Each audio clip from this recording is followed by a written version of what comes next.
My name is Bolanle. I'm 45 years old and I'm a survivor. My name is Mitchell. I'm a student. I'm 19 years old and I'm a survivor. My name is Aminat. I'm 17 years old and I'm a survivor. My name is Leke. I am a survivor. My name is Titi. I'm 16 years old and I'm a survivor. Orúkọ mi ni Bọ́sẹ̀. Mo jẹ́ ọmọ ọdún mẹ́tàdínlógójì tó bọ́ nínú ìṣòro ìdojúkọ nílé ọkọ. I'm Bimbo Aladijai. I'm a survivor. Ìgbà kan tó wà tó jẹ́ pé ó tún gbé petrol níbi tí mo ti ń ta ọjà yẹn ló wá gbé petrol yẹn pé òun á pa mí sínú ṣọ́ọ̀bù pé nílò òun á jó mi. He overpowered me, pinned me down, raped me brutally. I was raped by my neighbor when I'm 16 years old and I got pregnant. Ó náà mi tó jẹ́ pé ó bàdí tó lágbára gan. I was a student and I was being harassed by a teacher. I was mutilated by my grandmom. My mom, of course, was aware, but as at that time, she didn't have enough knowledge to be able to stand her ground.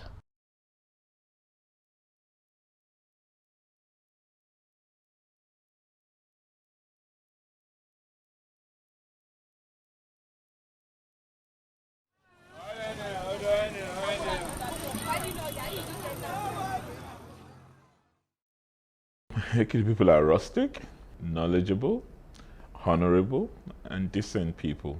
That's what we're known for. We have respect for ourselves. We place high premium on integrity, and on a lighter note, people say Ekiti people are very stubborn. I would describe them as very principled people. We speak the same language, right down to the same dialect. Our people are very industrious, hardworking, people of integrity, forthright and honest to a fault, and we place a high premium on education and progress. Everybody is Ekiti. There is no addition or subtraction. If you want to have a significant impact on development, there's no way you can ignore 50% of your population. Second, when you focus on women, you are also focusing on society to a large extent. Because of the fundamental makeup of women, they tend to be more of nurturers of society. Sexual and gender-based violence affects all societies around the world. And I find it disheartening that after such a long time, we are still being faced with the same issues. The difference, however, is in a country like Nigeria, we still do not have the institutions and the processes to address these issues comprehensively. We've moved away from that, our culture of living in denial. When you tell people that a 2-month-old baby has been raped, they look at you and think, no, it's an exaggeration. When you say an 80-year-old woman has been raped, they say, no, it can't happen, that it cannot happen in Ekiti State because our values are this high.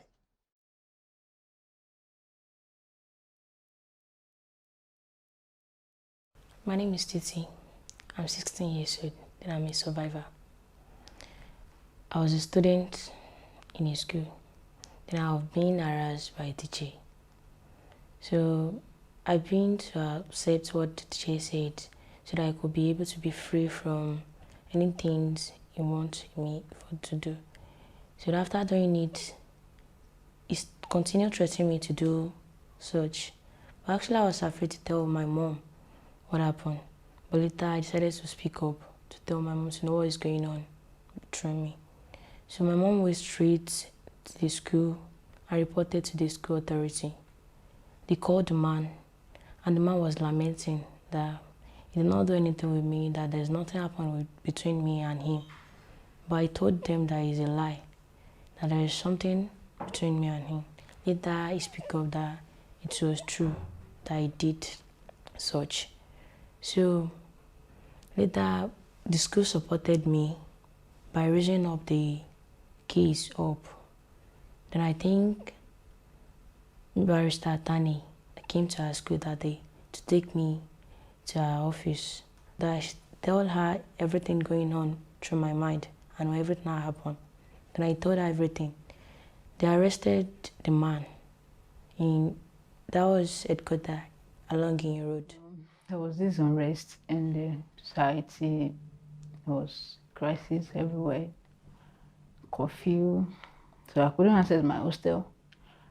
So I was forced to pass the night with a male student whom I thought was just what the person. Well, he took advantage of that and he raped me. He refunded me. I couldn't even hold him.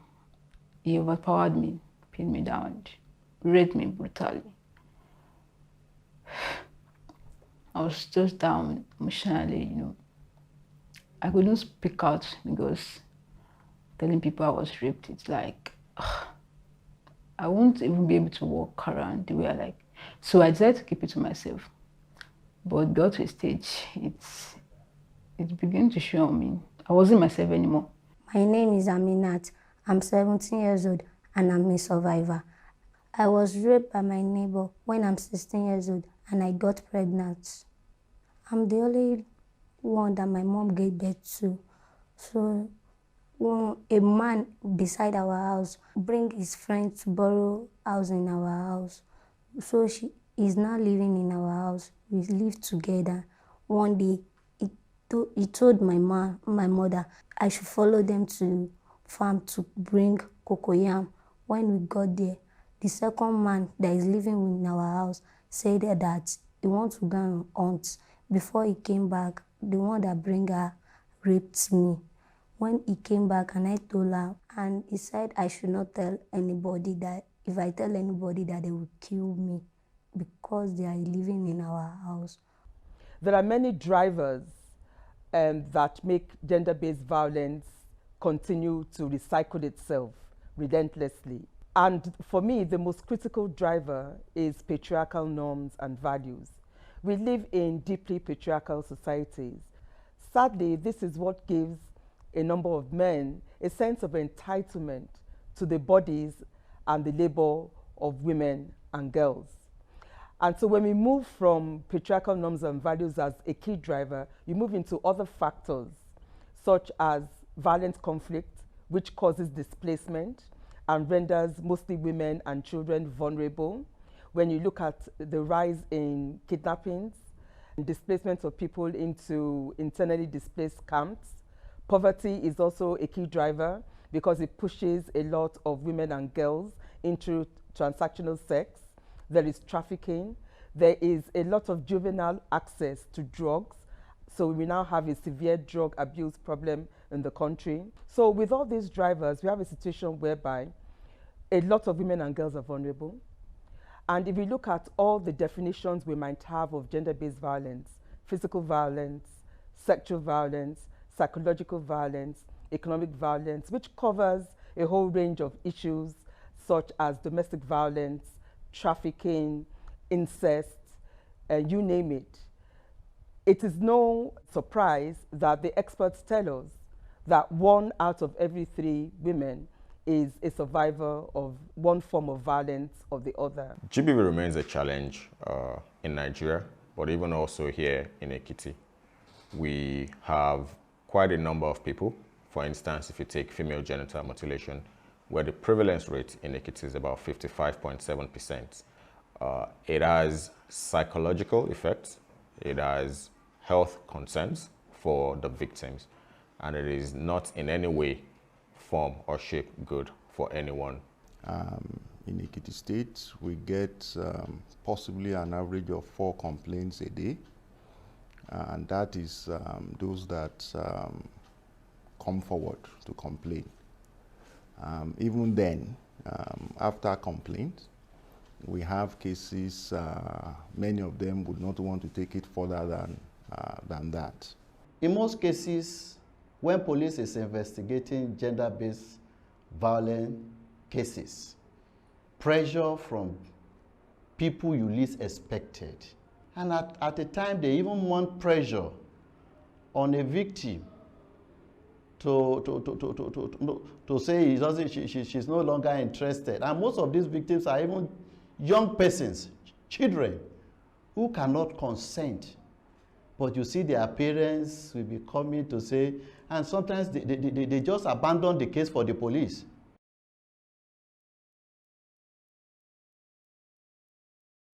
Now, for those of us who have worked in this area for quite some time, we also know that any conventional statistics that are put out there are just a tip of the iceberg. Most victims of gender-based violence do not come forward due to stigma and fear, shame, and also because they believe that either people don't believe them, or even if you do believe them and you want to help, we do not have adequate resources to do so. During the global pandemic of coronavirus, there was much more increase in gender-based violence, especially domestic violence and rape, as a result of the lockdown that had to occur because of the coronavirus. So there has been a pandemic within a pandemic. We've had the COVID-19 pandemic, a pandemic of sexual and gender-based violence.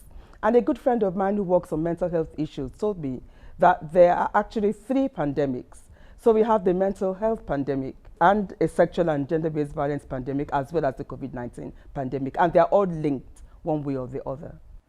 In the past, there might have been some negative aspect of our custom and tradition that could have been provoking and evoking some of these gender-based violence, like the dominance of the men over the women. Now, the next step then becomes, what are we doing about it? I've mentioned political will. We will not be able to reverse the numbers if we do not have political will. We are fortunate to have the wife of the governor that has, many years of experience on this issue. The rise of GBV within this period mostly is not because the act has increased. It's because people are speaking out more. And then social media has also helped in exposing a lot of things that were hidden. There are 4 main forms of gender-based violence. We have physical violence, and within that, that's when we see the more common forms of violence, such as domestic violence. And domestic violence can happen between a husband and a wife, the husband battering the wife. It could also be the wife battering the husband. Sexual harassment, groping, grabbing, touching, things like that. Most of them also fall under physical violence as well. And then sexual violence, that's rather well known, rape, incest, sexual assault, some forms of sexual harassment also fall under that as well. And when it comes to the issue of consent, anyone who has sex with a minor, anyone under the age of 18, has committed a crime. There's no such thing as consensual sex with a minor. There are a lot of women who suffer psychological violence in intimate partner relationships. In fact, we deal with them almost on a daily basis of abandonment.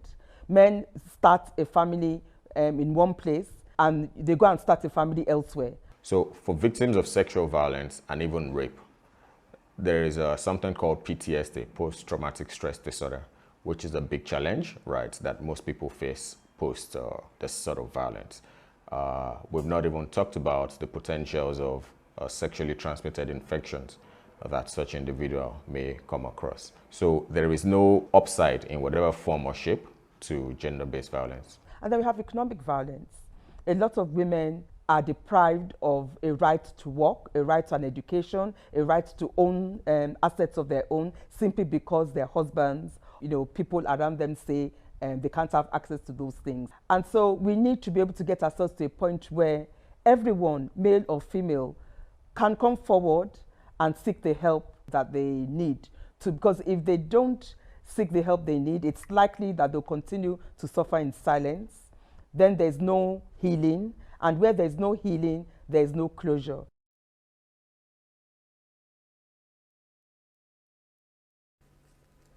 Ìfẹ́ yẹn ni mo ní ọ sí ọkọ mi tí mo wá sí Èkó. Ó wá ṣàfà mí wá sí ìlú Èkìtì torí Èkó ló yẹ kí n ti marry. Ó wá fà mí sí Èkìtì. Mi ò mọ̀ pé ìyà ló wá fi mí jẹ ní bíbẹ̀.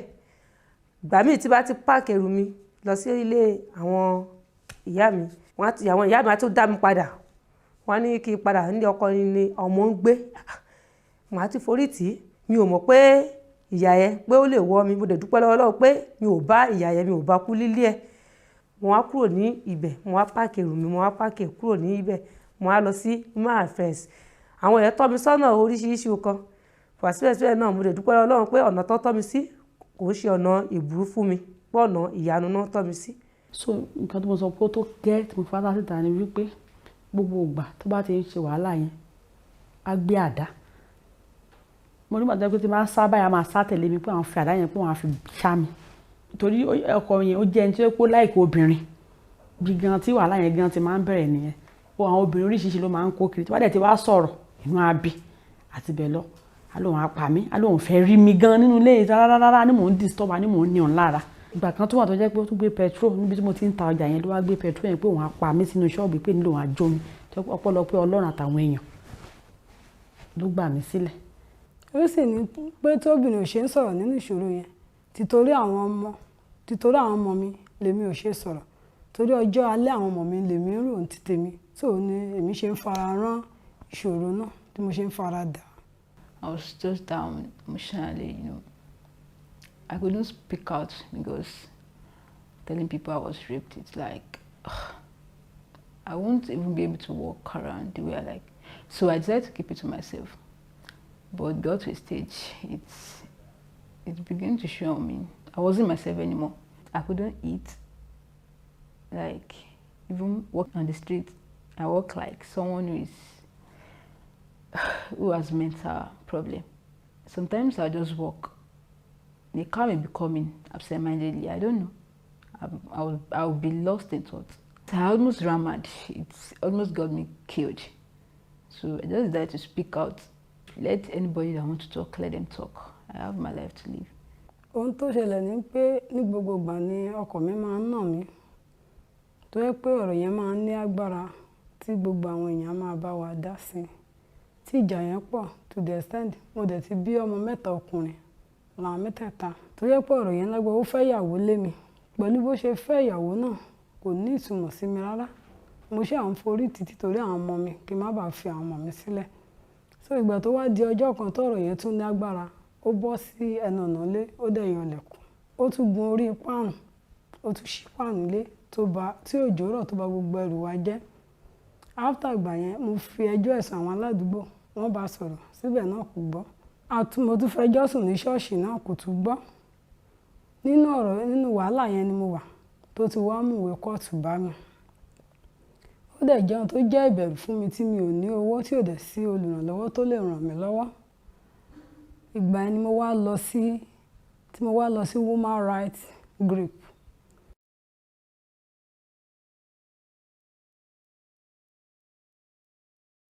At the Ekiti State Gender-Based Violence Management Committee, there are a number of approaches that we have adopted, and they are as follows: access to justice through our legal and policy frameworks.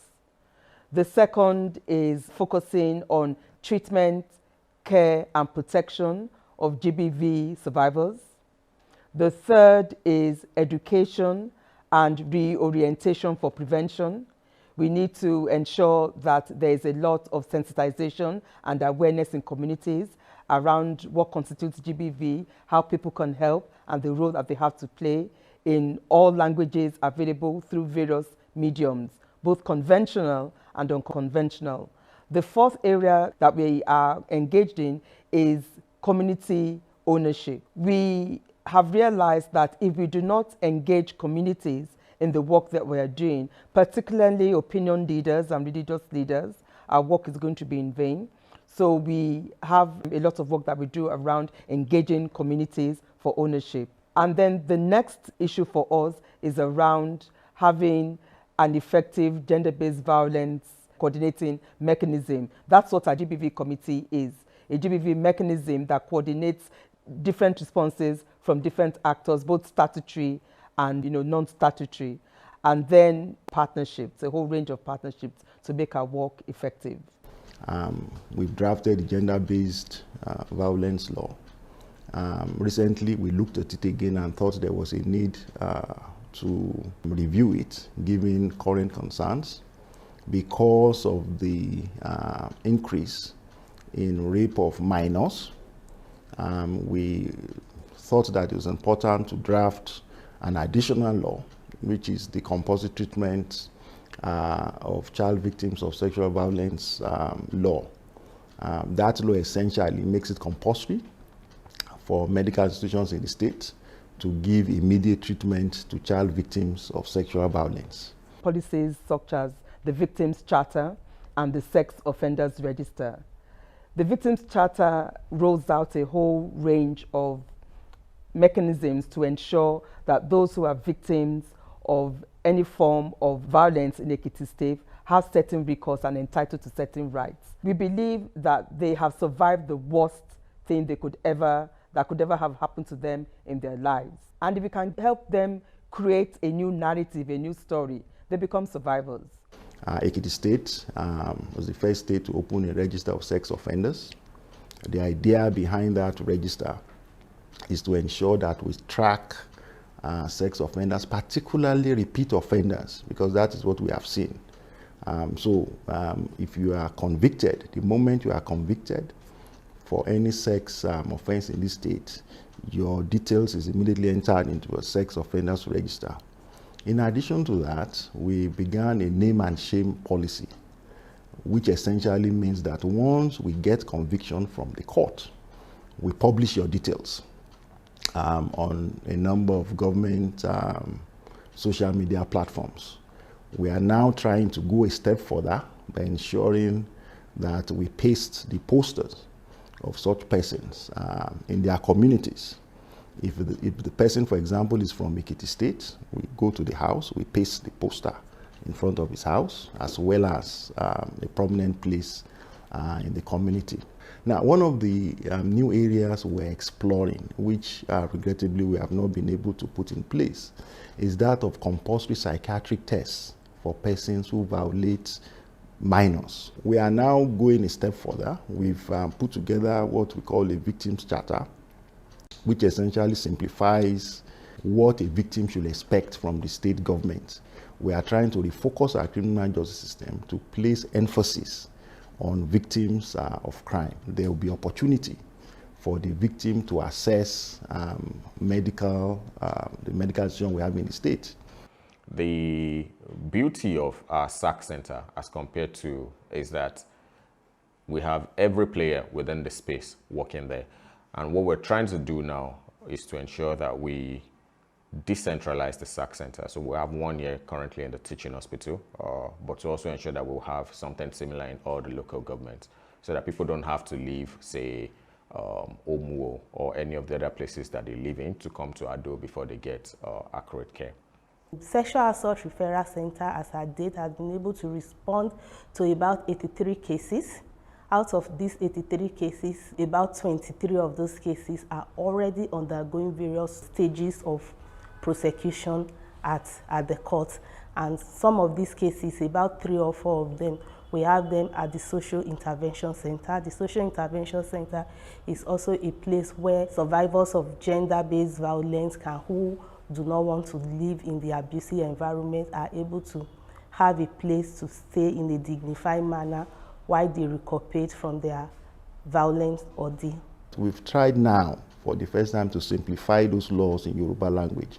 Although ignorance of the law is no excuse, but we find that the situation is serious enough for us to have ensure that people even understand the law.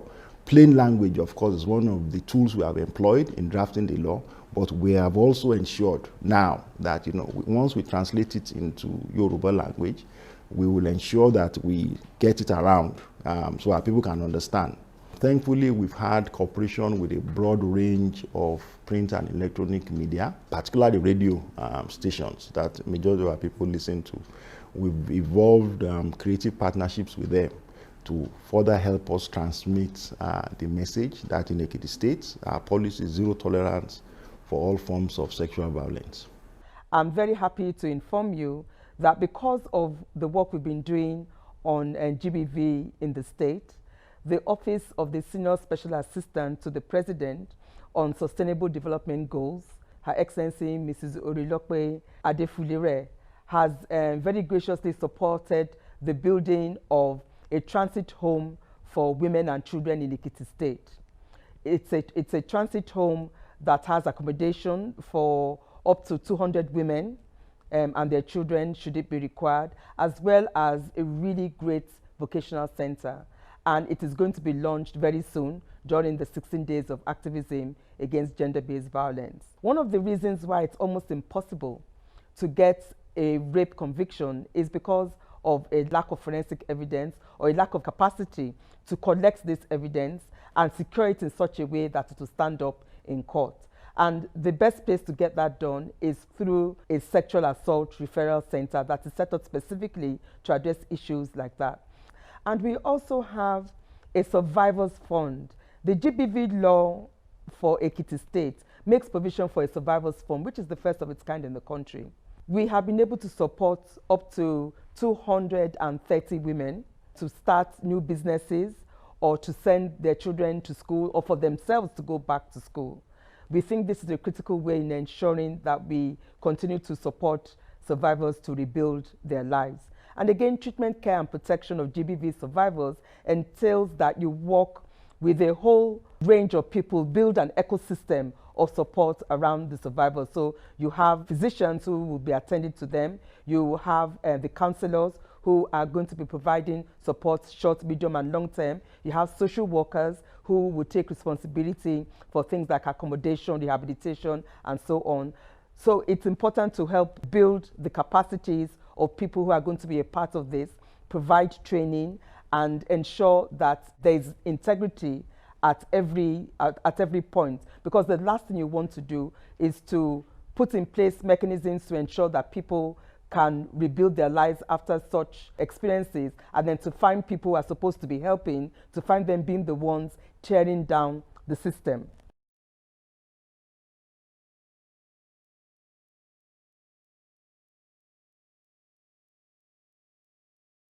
One neighbor beside us now came and tell us that we should go to Feeder's office.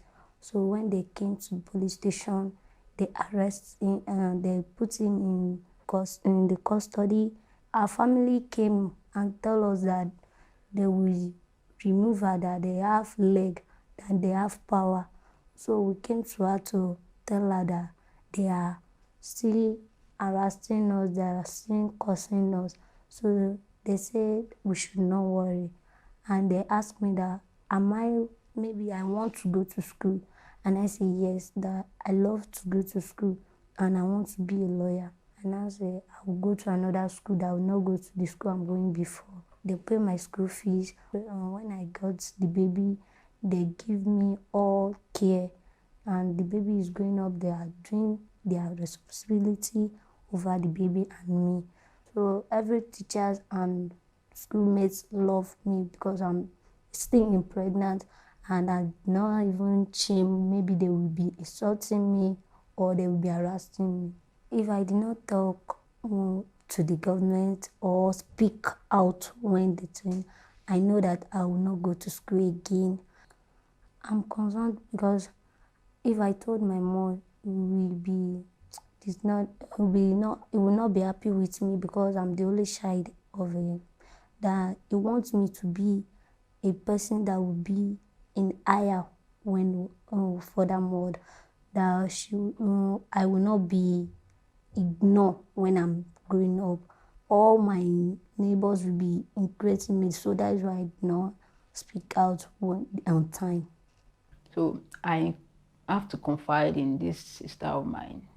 I explained everything to her, and she talked to me about the sexual assault referral center, and she told me to go there. I went there, and they attended to me comprehensively, and they called me time to time to check on me, how I was doing. I go there occasionally for checkup. They gave me drugs, treatment, and all that, free of charge. And I've been doing fine since then. Even without money, I think the advice, the counseling they gave is enough. things that happen to you that you are not able to voice out, that you can't just tell anybody. If you tell a friend, it can turn to something else. Just blaming you, the victim, and which you are not at fault what happened. As at then, they were unable to arrest him, but presently they are making all attempts to get him arrested. Actually, I was scared to talk about it because I don't know how my parents are going to feel. I don't want to disappoint them. They don't want people to talk about me that was the kid that such a thing happened to. So I don't want embarrassment outside. That's why I kept quiet, not to say anything. But later, when I was not confident with myself, that is why I speak up to tell my parents. Actually, I knew if I did not talk about it, it'd be a shame on me for not talking out. And it will not teach others lesson if I did not say anything about it. The government helped me and they support me to change my school. So that's why I left that school to go to a girls' school now. So I'm still a student in a girls' school.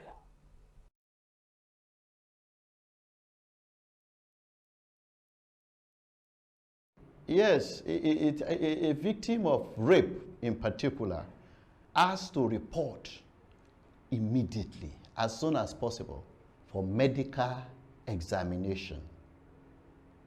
And if the medical examination is not done within a certain period, the traces that could establish medically that the person has been raped may be eroded.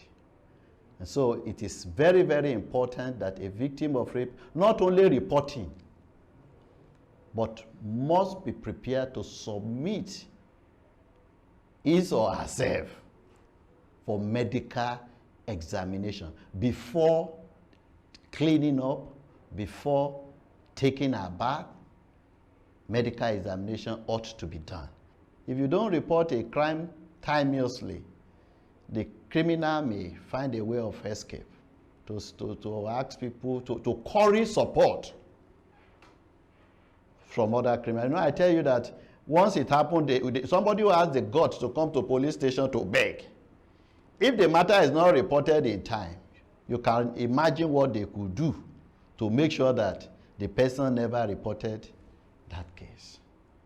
We have had the note of this Commissioner of Police, CP Mobayo, that whosoever comes to beg for someone who has committed rape, especially on a child, that person will have to go in for it as well. So I'm sure any moment from now, maybe they have gotten the hint anyway, because for the past 2 weeks now, we have some cases of GBV.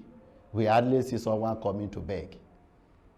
But if it happens, anyone that does that must be ready to face the music from now on.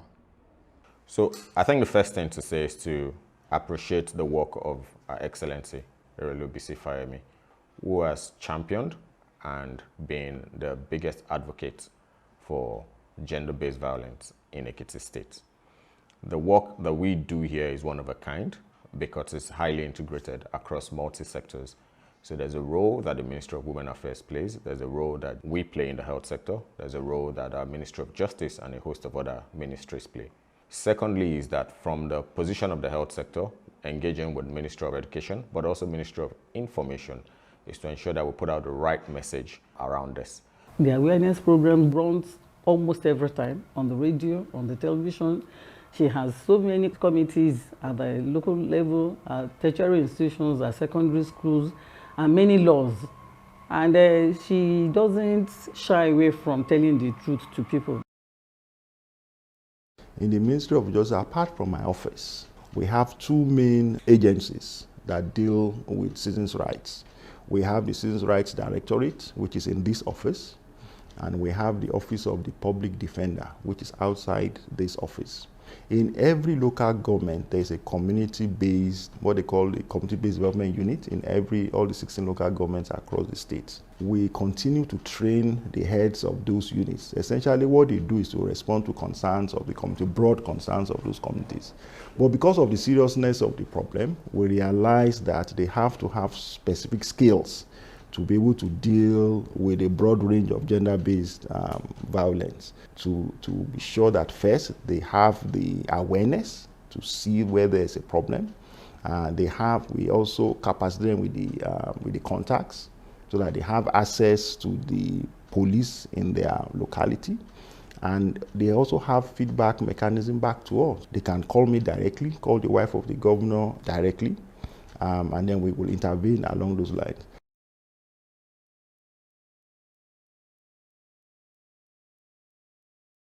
Cultural beliefs that lend themselves towards female genital mutilation are being addressed. Our Excellency has also led an initiative called Drop the Blade that helps to reduce this. We've also, working in collaboration with other players in the sector, put together what we call the rape kit, right? So the rape kit enables us to, for every victim who goes through this sort of very negative incidents, the rape kit is given to the person that enables you to take all the samples and we can report that accurately.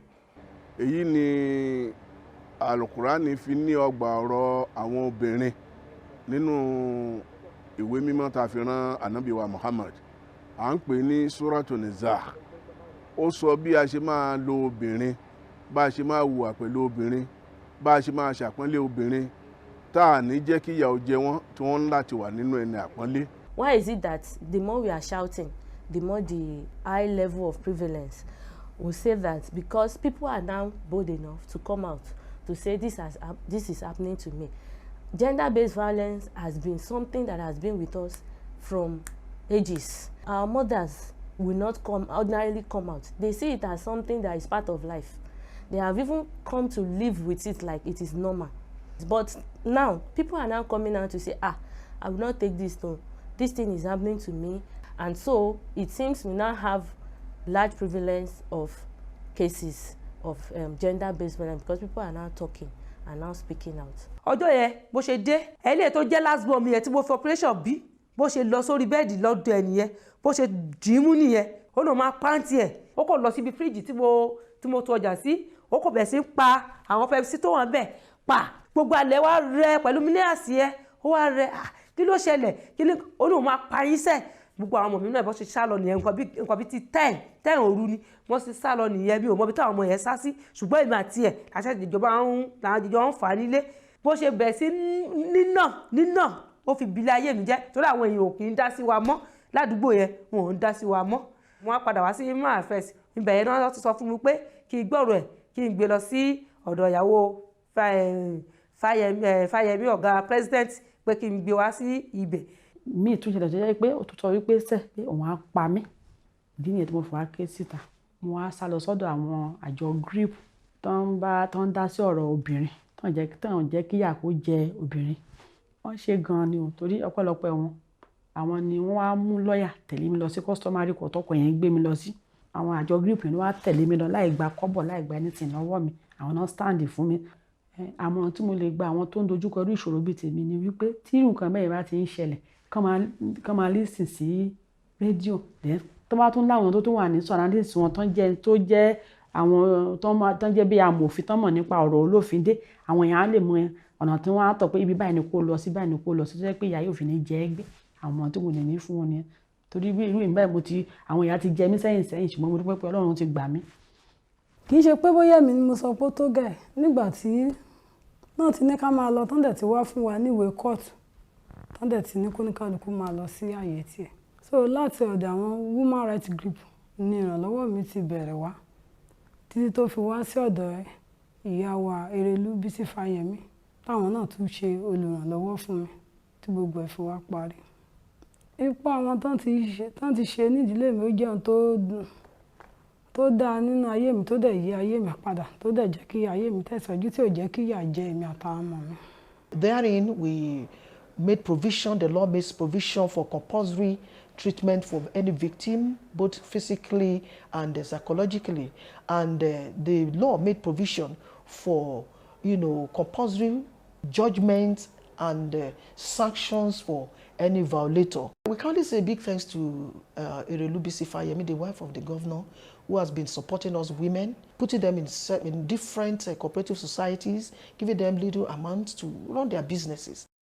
At the Ekiti State Gender-Based Violence Management Committee, there are a number of approaches that we have adopted, and they are as follows. First of all, addressing issues of access to justice through our legal and policy frameworks.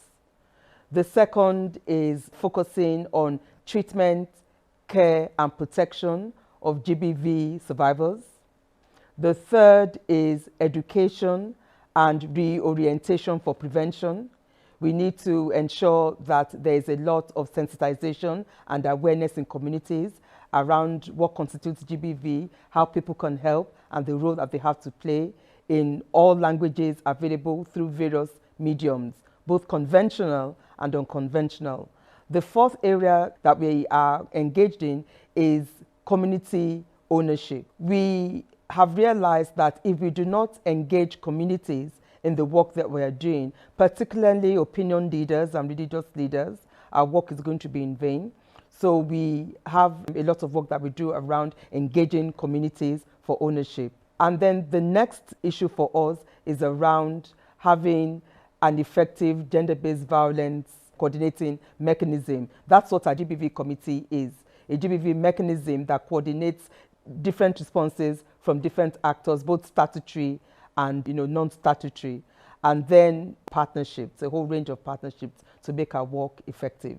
The reason why we cannot do it alone is that if anybody, any woman is being violated, this person will have to be referred to our sexual assault referral center, where the doctors will attend to such a person.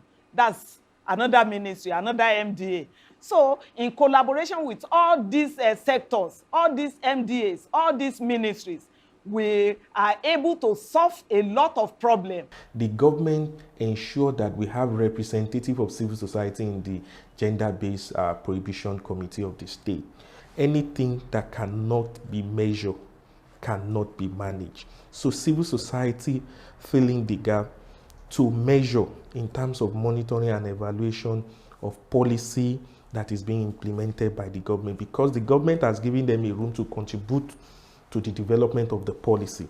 They also went ahead to do the monitoring and evaluation. When women are economically empowered, it reduces their vulnerability in terms of violence against women. If women are unable to survive on their own, they are not going to be able to make a decision to leave an abusive relationship. They will stay there till the worst happens. Poverty also makes a lot of girls vulnerable as well, because then they become pawns to be sold, to be battered, to be trafficked. And that's the reason why I have been working on these issues in Ekiti State through an initiative that I started known as the Ekiti Women's Empowerment Program. We have registered cooperatives in all the wards in Ekiti State, 177 wards, 2 cooperatives per ward. And in each of these cooperatives, we have women who are going to have access to resources for small-scale businesses. We can have all the facilities in the world. If communities are not aware that the laws are in place, of the implications of these laws, of what sanctions there are, of where to go should they need help for themselves or someone in their families, or if key members or key voices in the community set themselves up as saboteurs of the entire process, then it means our interventions are going to be in vain. And so at the GBV committee in Ekiti State, over the past 1 year or so, we have been going around engaging with different elements in the community. We have met with traditional rulers. We have met with royal mothers, Oloris. We have met with tertiary institutions. We've visited the Ekiti State University and met with the Vice Chancellor and the Senate. We have met with religious leaders, both Muslim and Christian alike, We've met with road transport workers, with the media, with young people, a whole range of stakeholders. And whenever we meet with them and present our case and they understand what is being asked of them, because we have different asks for different constituencies, then they all accept to go away and ensure that they do whatever they can to play their role. It's all about people leveraging their own spaces and their own voices to ensure that something is done to make this GBV response work. Every Friday, the activities, the co-curricular or extracurricular activity of the schools will have embedded in it, entrenched permanently, anti-GBV activity, either in form of drama, songs, debates, all forms of things that even while people are playing seamlessly, we are still talking about GBV, so that everybody will know that it is something that has been, that was already entrenched in our culture and in our society, which must be uprooted using all forms of strategies and all forms of approaches. So the committees already told them, and in our curriculum and the way we teach them using capacity building, training people, we already tell them that it can be physical, it can be mental, it can be psychological, it can be verbal. So all forms of violence, that is what we teach them. We let them know it, we let them understand, so that when they see it, they will now know what to do.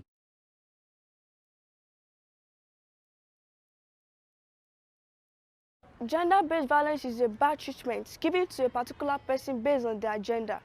And the government used to come to our school to teach us how we can prevent it. The government used to say that there are modes of dressing differs. They said the way you dress, the way people will address you. I have my body. Nobody can touch me in a place that is not, he or she is not supposed to touch me. And if such thing happen, I have to report, because they said we should always speak out. And thank God for the government that have put law on that. Coming out saying it is the problem we have. They should come out, visit the Ministry of Justice. If the Ministry of Justice is too far, visit the office of the wife of Mr. Governor, or come to the House of Assembly where we have a Women Development Center. Just make it known, because we can not go into your various bedrooms to know what is happening. Coming out to say it, not minding, what reactions around them will be. It's just the problem we have. We should come out, be bold enough to let people know what you are passing through. And we want to urge people who live around such people to please blow whistles. We need whistleblowers. When they do that, they'll be helping those people who feel intimidated to show up. We are ready to take the bull by the horn. We are ready to put an end to any form of gender-based violence. We are ready to support the advocacy of our First Lady, our amiable First Lady, Erelu Bisi Fayemi, what she's doing in the area of gender-based violence, so that Ekiti State will not be haven for violators of rights in the area of gender-based violence. Well, the government of Ekiti State has zero tolerance for all forms of gender-based violence. There is help here. There is help in the Ministry of Justice. There is help in the office of the First Lady. It is also very important that they don't just assume that nothing will happen. The services that we provide in the Ministry of Justice is free of charge. The legal representation that we provide in the Ministry of Justice is free of charge, and we try as much as possible to simplify the process. Yes, we understand that the judicial process can be very intimidating, but part of our role here is to ensure that when victims come to us, we take them through the process in the most simple format possible. Now people have a sense that their concerns are valid. The messages are getting out there into the community that there is some form of buy-in. And so I would like to take it from there to let people know that as far as Ekiti State is concerned, we have zero tolerance for all forms of gender-based violence. Please come forward if there's something happening around you that gives you concern. We will treat the information that we receive with confidentiality, but we'll ensure that justice is done. If you have the audacity to commit such an atrocity, then you should have the courage to do the time for it. We are learning as we go along. No system is perfect, but we are happy that at least we are putting a system in place. At least there's an architecture in place to be able to address these issues. I'm really thankful to His Excellency the Governor, Dr. Kayode Fayemi, for all his leadership on this issue. And I salute the efforts of our State Attorney General, Honorable Wale Fakunda. He has been absolutely amazing. He's been a very serious champion. And all the other sisters and brothers that I work with on the Gender-Based Violence Management Committee and those who are part of the Sexual Assault Referral Center coordinating teams. Everyone has put in all their best. We would like to continue to do what we are doing, even though the resources we are working with are minimal, but we are all determined that on our watch, gender-based violence is going to at least, if it can't be eradicated in Ekiti State on our watch, at least it should be seriously minimized.